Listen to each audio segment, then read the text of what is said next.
Hello everyone, welcome to Shondo's Studio. My last video cut up in the middle. Hopefully it's still on my phone, but if it's not, we just gonna move on to here. So here's what I did.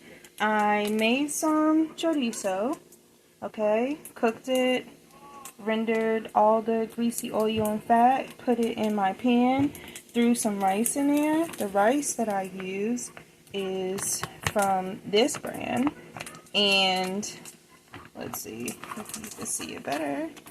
And you can cook it in the microwave for about 2 minutes or so. So what I did was I put it in the microwave for about 1 minute and 30. And that way it breaks up because it's packaged in there and it'll just plop out and you gotta like push it and blah blah blah, and I don't need none of that. Also, it helps to soften it up. Excuse me. So I did that. I put it in there with the chorizo leftover meat. I seasoned it more with salt and pepper.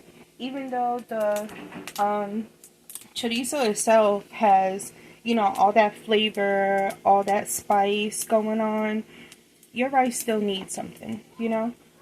So now I've been cooking it up here for, I'm going to say about 3 minutes or so, in order to give it that I cook the rice myself texture, which is a bit firmer, and that little pan char in order to separate it.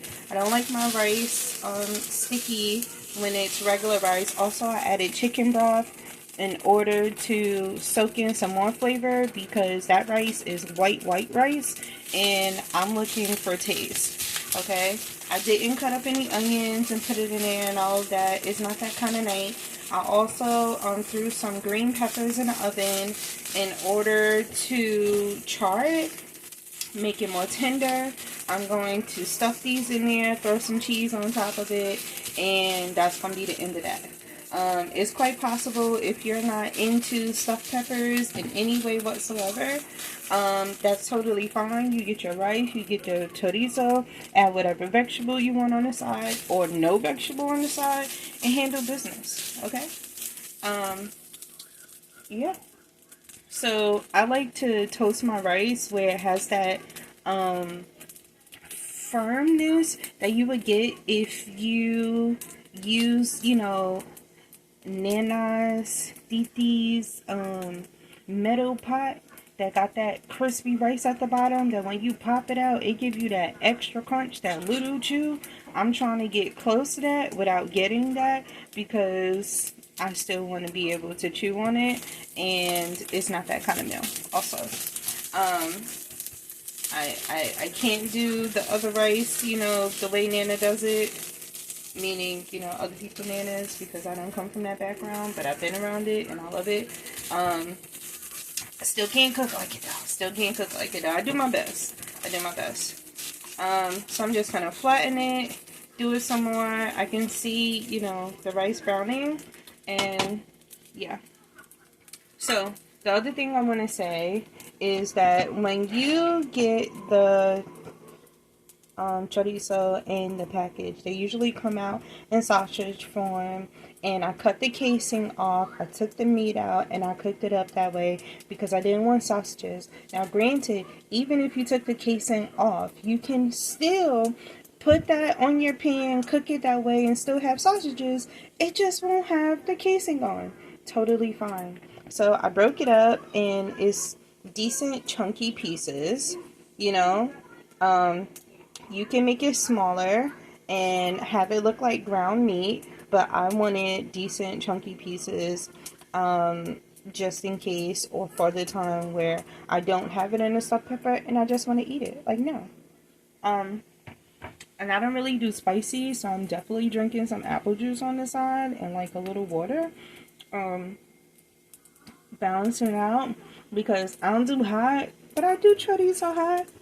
But I still need something cold, you know what I mean?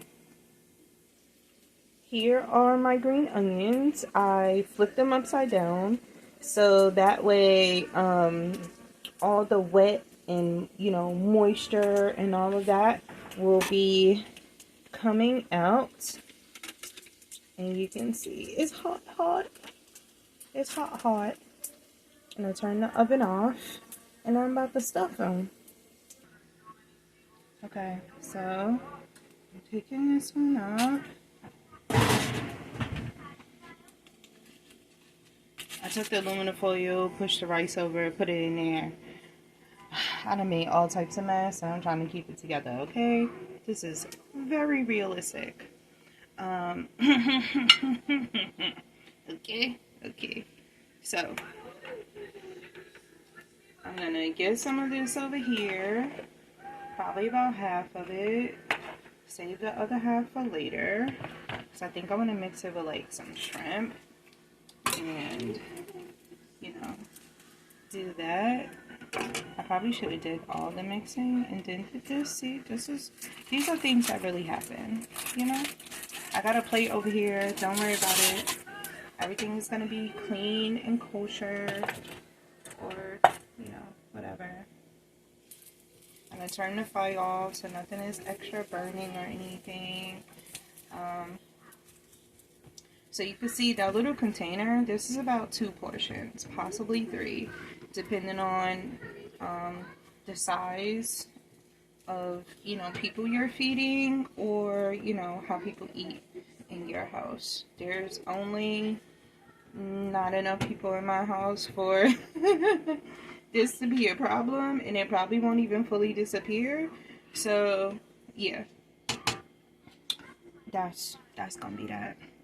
I'm like, oh, I'm gonna save it. Like, no, I'm not. I was just joking. I'm gonna put all that in there. But you see, even that leftover oil in there, oh, I'm scraping. I can't stand watching the cooking shows and you see them and they just put it to the side and I'm like, girl, swipe. Like, what are you doing? I want all of my money. Okay. I want all of it. Every single drop of it. And, the flavor included. So yeah, that's everything now. So yeah, we're gonna mix this all up. I'm going to throw some cheese at the bottom and then put some cheese at the top, and the oven is still warm, so it's not even gonna take mad long. I'm not gonna do that to yours. Don't look at me like that. So a lot just happened, but we ain't gonna worry about that. No, leave it. Okay.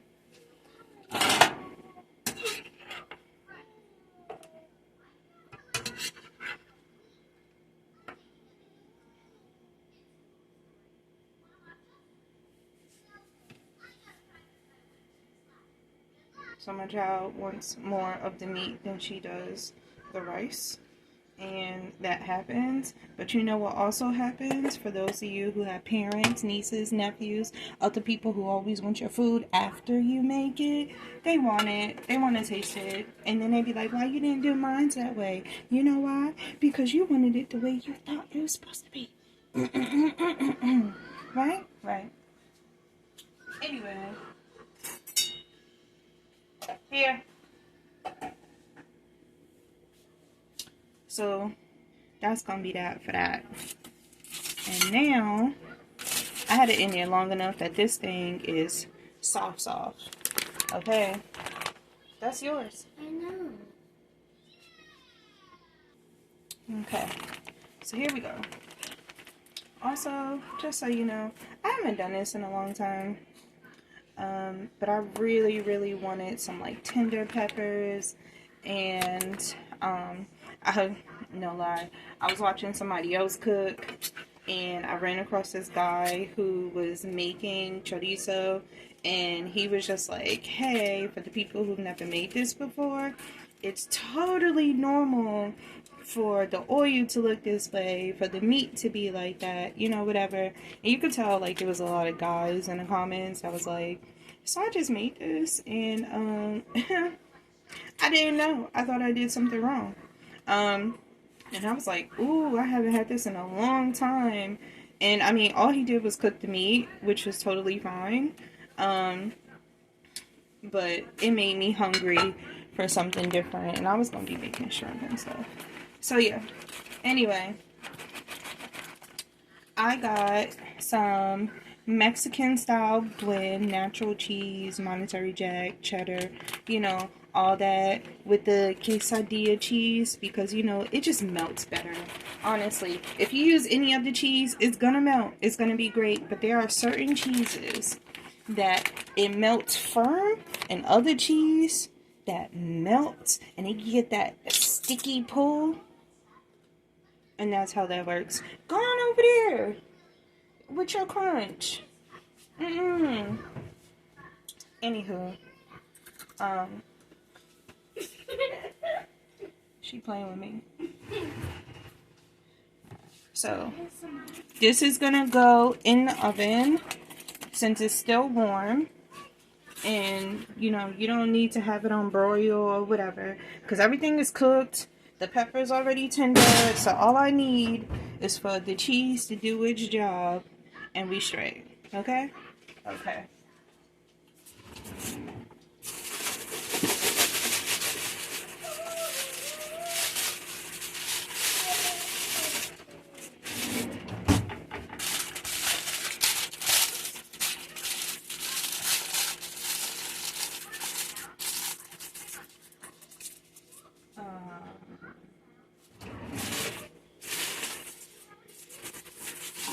Just so you can see this more instead, I got parchment paper.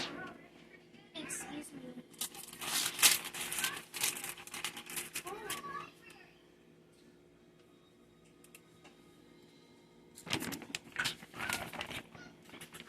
So hopefully you can see it better.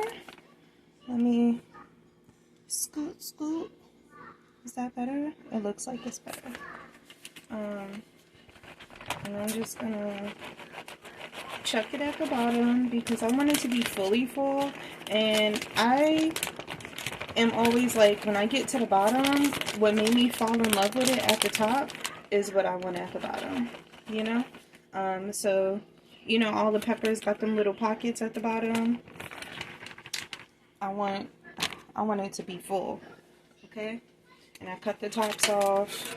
And I know some people put the tops on and all that other stuff, but then it's not going to have everything that is on it. My food is child approved. My child is over here giving me the thumbs up and doing stuff and all that. So that's what I'm dealing with. Over here. Kid approved is usually like, okay, we did a good job. You know your food is good, but children are just different sometimes until they get old enough. And they gotta make their own food like we all had to. And you're like, Mom, what you cooked? You know?